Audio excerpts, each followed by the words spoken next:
इस पे explore call किया ना, जब इस पे एक्सप्लोर कॉल किया तो ये बी विजिट होगा, बी से इसके ऊपर कॉल जाएगा लेकिन नहीं जा सकता, क्यों नहीं जा सकता? क्योंकि वो एक्सप्लोर हो चुका है। यहाँ से यहाँ पर जाएगा, क्या यहाँ पर जाएगा? नहीं जाएगा, क्यों नहीं जाएगा? क्योंकि वहां पर पास है नहीं, ठीक है?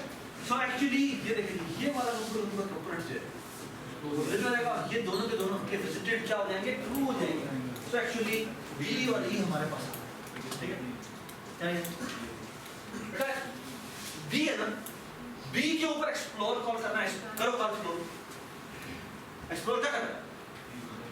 एक्सप्लोर जब करेगा तो एक्सप्लोर इसके बाद एक्सप्लोर का करो ना, तो इससे एजेस जाती है यहाँ पर, ये तो पहले विजिट यहाँ कॉल नहीं करेगा, इससे एक एज आती है यहाँ पर और कोई एज जाती नहीं, इससे एजेस से दो ही जाती है, ये और एक ये विजिट होगा और एक ये विजिट, और यही हमारे मतलब जिस पे एक्सप्लोर करेंगे और जिस पे विजिटेड उसका फॉल्स होगा वो सब बिल्कुल सॉल्व हो जाएगा। ठीक है, अगली बात है, अगला स्ट्रांगली करंट कंपोनेंट जो है उसकी वैल्यू क्या है? ये 23 निकली है, ये 22 निकली, 22 पे कौन है? ये बनता है, ये स्ट्रांगली करंट कंपोनेंट बनता है। ओके जी, अगला स्ट्रांगली करंट कंपोनेंट की जो हमारे ऑर्डरिंग में पढ़ा वो कौन है? वो ई है, लेकिन ई पे एक्सप्लोर कॉल ही नहीं होगा, क्यों? क्योंकि वो ऑलरेडी विजिटेड है। ओके, आप बताएं, अब 20 के बाद जो मिनिमम वैल्यू है वो 18 है, राइट? अब 18 पे मैं एक्सप्लोर करता हूं, यानी कि ये इसी पे कॉल करता हूं, सी से कौन कौन एक्सप्लोर होगा? ये एक्सप्लोर होगा और ये एक्सप्लोर होगा, यहां पर कॉल वापस नहीं जाएगी, क्यों नहीं जाएगी? क्योंकि वो पहले ही एवरीबॉडी अंडरस्टैंड जी। सी के बाद बारी है एफ की, एफ ऑलरेडी विजिटेड हो गया, कंपोनेंट में आ गया, अब हमारा डिस्प्ले। ओके जी, उसके बाद इसकी बारी है एच की, एच पे जब हम एक्सप्लोर कॉल करेंगे तो ये पूरा का पूरा कंपोनेंट आ जाएगा and we have found all. ठीक है, okay, it is incredible, what an elegant है। ठीक है, alright, so let me show you the algorithm. Just two DFS. One is कि आपने essentially ये करना है, एक DFS करना है, फिर उसकी ऑर्डरिंग से आप उस पे एक्सप्लोरेशंस करो, ठीक है? All right. What is the complexity of this? 2 times B plus E. Okay, that's it. Okay. So here is the algorithm. Try to read the name. Kosa-Raju's 2-pass algorithm. Okay? Some Indian person, Indian whatever, something to be ashamed of. Not because के being an Indian is a shame thing, but I think हमारा भी कभी नाम आएगा, I hope कि कभी हमारा भी नाम आएगा, इंशाल्लाह। चले जी। So what do we watch? मैंने जो जिस बंदे की रिप्रेजेंटेशन से ये स्लाइड खाई है, मैं उसकी चेंज नहीं की। M is number of edges, N is number of nodes. ठीक है? So the algorithm is कि आपको given क्या मिला हुआ है, आपको आइडेंटिटी ग्राफ मिला हुआ है। वो क्या करता है? वो उस ओरिजिनल ग्राफ से पहले उसका रिवर्स निकालता है, ये इसका रिवर्स है, ठीक है? फिर DFS कॉल करता है G रिवर्स के ऊपर, और ये आपको क्या देता है? इसकी मैजिक ऑर्डरिंग। मैजिक ऑर्डरिंग का मतलब एक्चुअली क्या होता है? DFS ordering. और फिर कहता है उस DFS ऑर्डरिंग पर ट्रेवर्स करता है, और जिस तरह से जो डिक्रीजिंग ऑर्डर में फिनिश टाइम चल रहे होते हैं उनके ऊपर वो एक्सप्लोरेशंस कॉल करता रहता है, और और अगर वो विजिट हो गए हैं पहले तो उनके ऊपर वो कॉल मसले और हमारे कंपोनेंट नंबर्स निकल जाएंगे कंपोनेंट।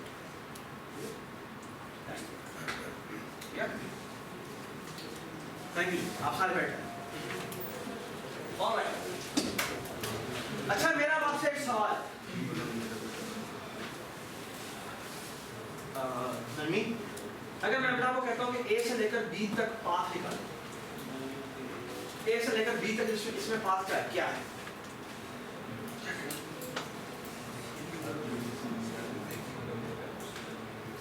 ये ना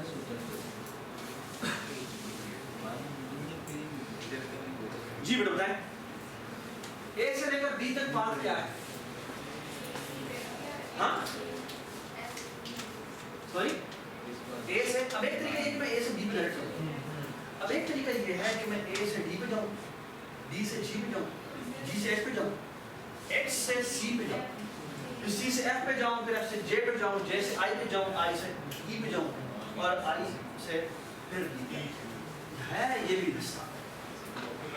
But will it be what will be the shortest path? Okay? So DFS, but DFS can lead you there. DFS इस चीज का ख्याल नहीं रखता कि कोई कितना करीब है। DFS कहता है भाई डेप्थ में जाते जाओ और depth can lead in this fashion. Okay? Actually it leads in this fashion. Okay? It usually leads in this fashion. Okay? Now look. अब बकर मोबाइल यूज कर लो। ये ले लो सुनो। अच्छा जी बात सुने। So the here is the objective. The objective is find the shortest path. मैं कहता हूँ जी आपने एक nearest cancer hospital जाना है। अब एक तरीके से मैं यहाँ से निकलूँगा जाके। बरसात चला एक तरीके से मैं अच्छे जाना environment तब्दीली जमात के पास चला जाता हूँ। वहाँ से आगे से होता हुआ जनाब साहिवाल गया, साहिवाल से होता हुआ और जनाब इंडिया से होता हुआ जनाब वो कौन सी वाली बॉर्डर है नहीं खोली है। करतारपुर से होता हुआ दोबारा नहर आगे फिर यहाँ पर आता हूँ तो मैं दोबारा से जाके अब रास्ता तो ये भी है ठीक है, लेकिन ये क्या वैलिड रास्ता है, यानी ये क्या ये ऑप्टिमल रास्ता है ठीक है, जो ये रास्ता लेता है उसको सलाम है ठीक है। Okay, the idea which I am about to present you is inspired from the reality. Okay, you must have seen in your childhood कि जब भी पानी जमा हो और आपने ऊपर से कभी कोई बारिश का कतरा देखें या वैसे आप बच्चों को देखते हैं मुझे नाम थ्रो करते हैं तो आप पेबल थ्रो करें तो एक्चुअली ये रिपल इफेक्ट होता है। तो पेबल जिस जगह गिरता है वहाँ पर सेंटर उसके अराउंड ये सर्कल बनता है, फिर उसके अराउंड ये सर्कल बनता है और वो सर्कल को एक्सपैंड करता है। What is the property of this circle? सारे ये पॉइंट्स और इस सेंटर के दरमियान में कनेक्शन है, ये सारे के सारे इक्वली डिस्टेंस अपार्ट है। सिमिलरली ये सारे के सारे और सेंटर जो है वो इक्वली डिस्टेंस अपार्ट है। Everybody understand? Yes sir. यही है ना हर सर्कुलर रेडियस टू सेम बिल्कुल ठीक है। सो द थिंग इज जो अभी हम कैपेसिटी पढ़ रहे हैं ना वो एग्जैक्टली इसी से इंस्पायर है कि हम रिपल इफेक्ट की फॉर्म में घूमें और आइडिया इतना सिंपल है, वो कहता है कि हम क्या करते हैं। Look at it. Let's say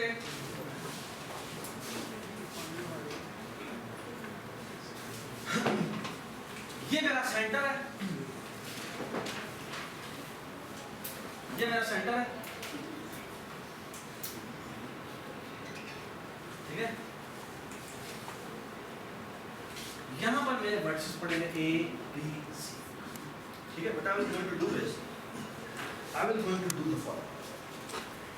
इस सेंटर को ना मैं कह देता हूँ let's say S in the source ठीक है। मैं कहता हूँ यहाँ पे Q बनाता हूँ और Q में सबसे पहले S आता हूँ ठीक है। Q में सबसे पहले क्या डालता हूँ S। अच्छा वो तमाम वर्टिसेस जो इसके डायरेक्ट नेबरहुड अब मैं सबसे पहले काम करूँगा तो इसका डिस्टेंस मेरा ढूंढ सोर्स से सोर्स तक का डिस्टेंस कितना है? 0 ठीक है। अब मैंने डेस्टिनेशन तक पहुंचना है, आप प्लीज बात सुनना यार प्लीज। अब मैं क्या करता हूँ इसकी जो इमीडिएट नेबर है इसको मैं निकालता हूँ Q से, तो ये बाहर निकल आएगा इस पे 0 बराबर ठीक है। और जो इसकी डायरेक्ट नेबरहुड है वो मैं Q में पुश करूँगा और जो नेबरहुड है क्या A, इस पे डिस्टेंस में लिखूंगा 1 जो कि होगा इसका डिस्टेंस प्लस 1 तो ये क्या हो जाएगा 1 ये डिस्टेंस होगा तो ये A है B है और ये C है ठीक है।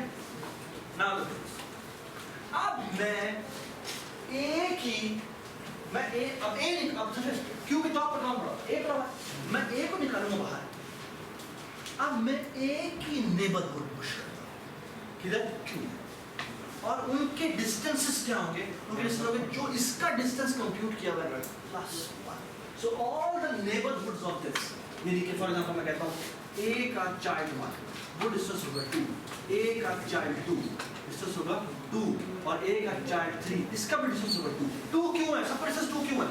क्योंकि वो पेरेंट से एक यूनिट डिस्टेंस अपार्ट है, और सोर्स से वो कितने डिस्टेंस अपार्ट है? सोर्स से पेरेंट पे आए, पेरेंट से वहां चले गए, तो 2 डिस्टेंस अपार्ट है। बस में सिमिलरली आपने ये अब A निकाल लिया, और अब आप क्या निकालेंगे? अब आप B निकालेंगे। B का डिस्टेंस 1 है, लेकिन जो B के चिल्ड्रन होंगे उनका डिस्टेंस अगेन 2 है। B का चिल्ड्रन 1, B का चिल्ड्रन 2, और B का चिल्ड्रन। ये बात समझ?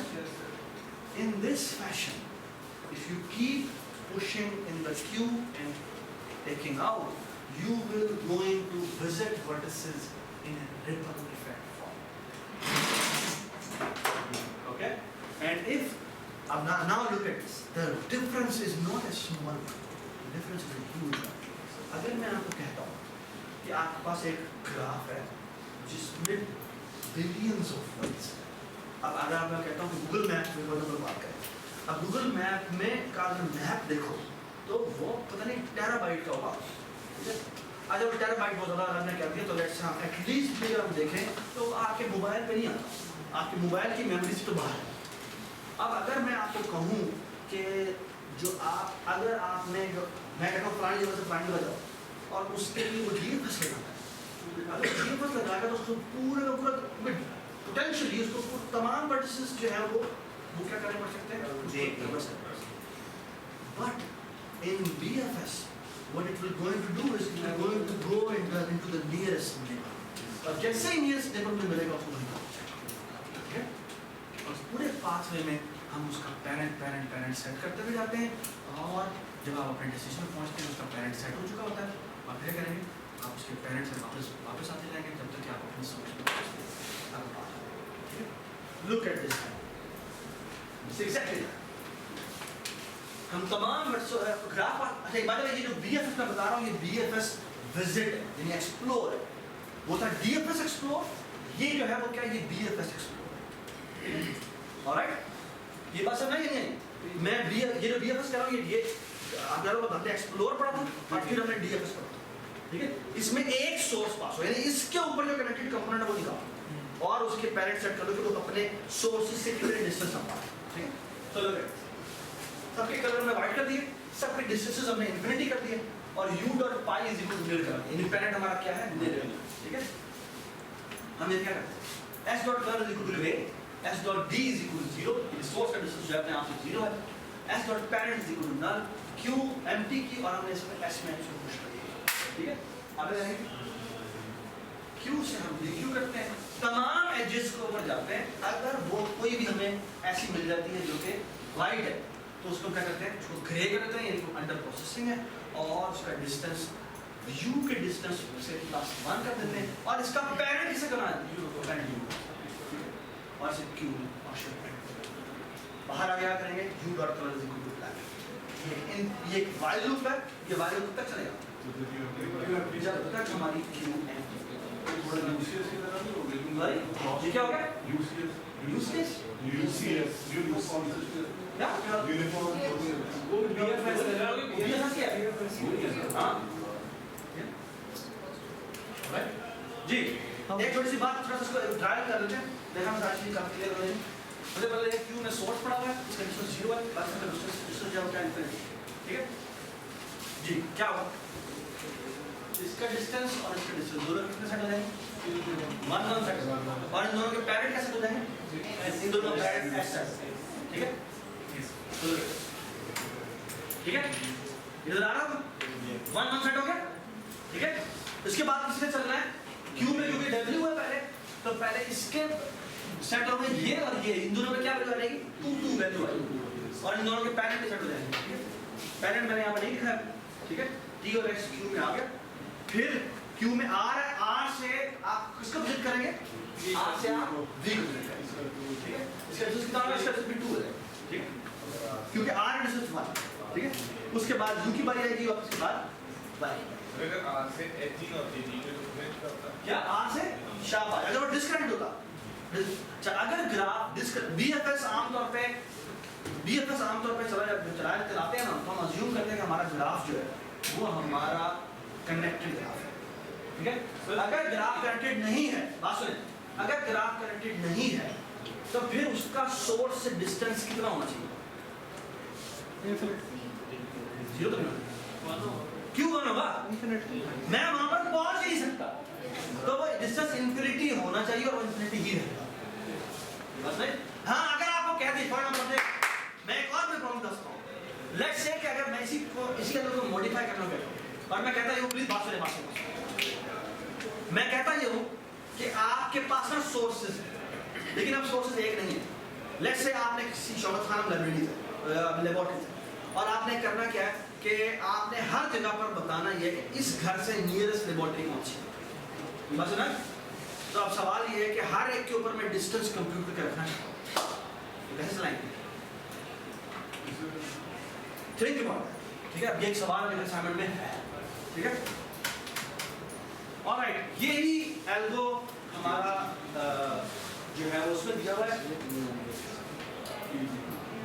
जो डीपीवी वाली बुक है उसमें डिफरेंस ये है कि वो डिस्कस करता है, वो पैरेंट नहीं करता, ठीक है।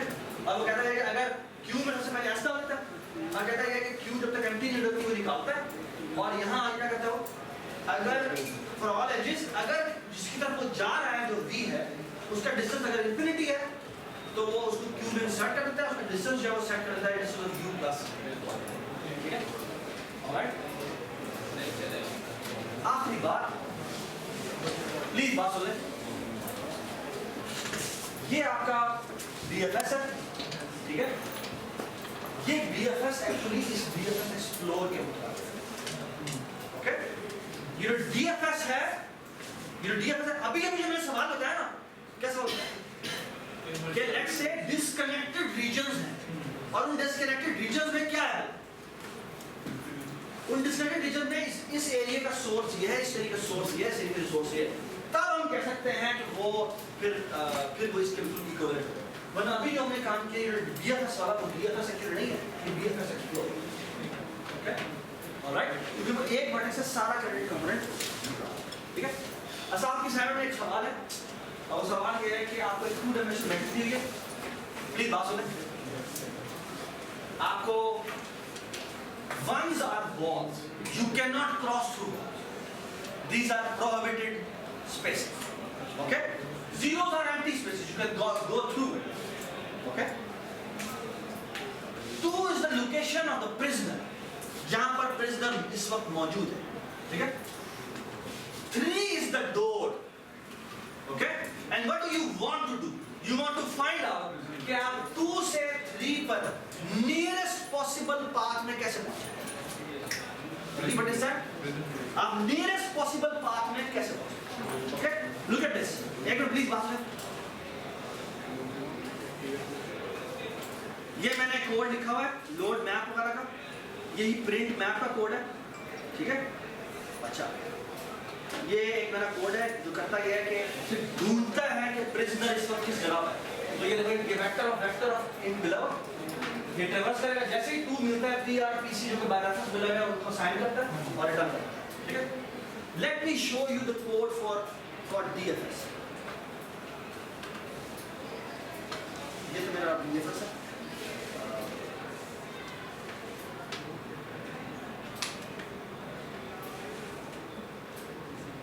look at this. So बेटा मैंने क्या किया, तो ये मेरा DFS है, मैंने DFS कोड लिखा है, DFS मतलब डेप्थ फर्स्ट सर्च, ठीक है। ये क्या करता है, सबसे पहले कहता है प्रिजन क्वेश्चन ले आओ, तो PRPC में वैल्यू डालता है, प्रिजन ब्रेक एक्सप्लोर कॉल करता है, इसमें मैप भेजता है, PRPC भेजता है, और ये पाथ है। पाथ इज द स्टैक जिसके अंदर वैल्यूज आती है, ठीक है। And look at the code, हमने क्या किया है, ये स्टैक ऑफ पोजीशन पास हुआ है। सबसे पहले हम बाउंड्री चेक करते हैं कि PRPC जो है वो हमारी बाउंड्री से बाहर तो नहीं जा रही, अगर बाउंड्री से बाहर जा रही है इसका मतलब क्या है, we should immediately return false, okay? अगर आप एक ऐसी जगह पर आ गए तो 1 इसका मतलब क्या है, सर बॉल है, रिटर्न फॉल्स। अगर आप 3 पे आ गए इसका मतलब क्या है, इसका मतलब है आप अपनी ओरिजिनल आप डोर पे पहुंच चुके हो, है ना।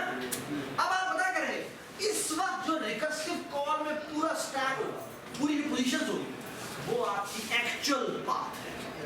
तो हम क्या करेंगे, हम एक पोजीशन, एक मेरा स्ट्रक्ट है उसमें मैं RI को PR असाइन करता हूँ, CI को PC असाइन करता हूँ, और इस टैग जो मैंने यहाँ पास किया पोजीशंस का उसमें ये P पुश करता हूँ, ये मेरी डेस्टिनेशन है। ठीक है, आगे मैंने ये क्या लिखा, ये 0 to 4 क्यों किया, 4 क्या चीज, याद रख रहे हो सिर्फ याद रखने के लिए कि मैं एक ही पाथ पर बार बार ना जाऊं।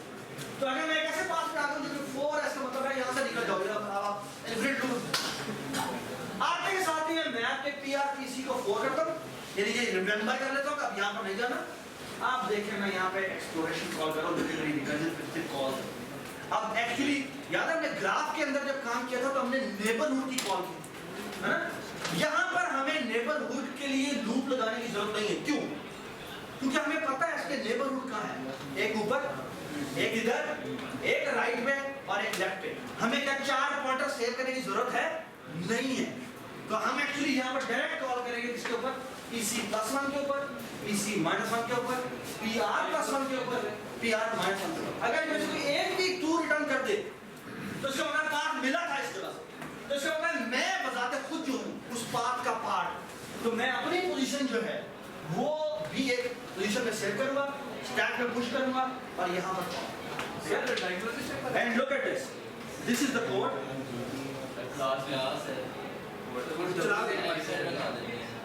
Shit. Thank you जी, thank you very much।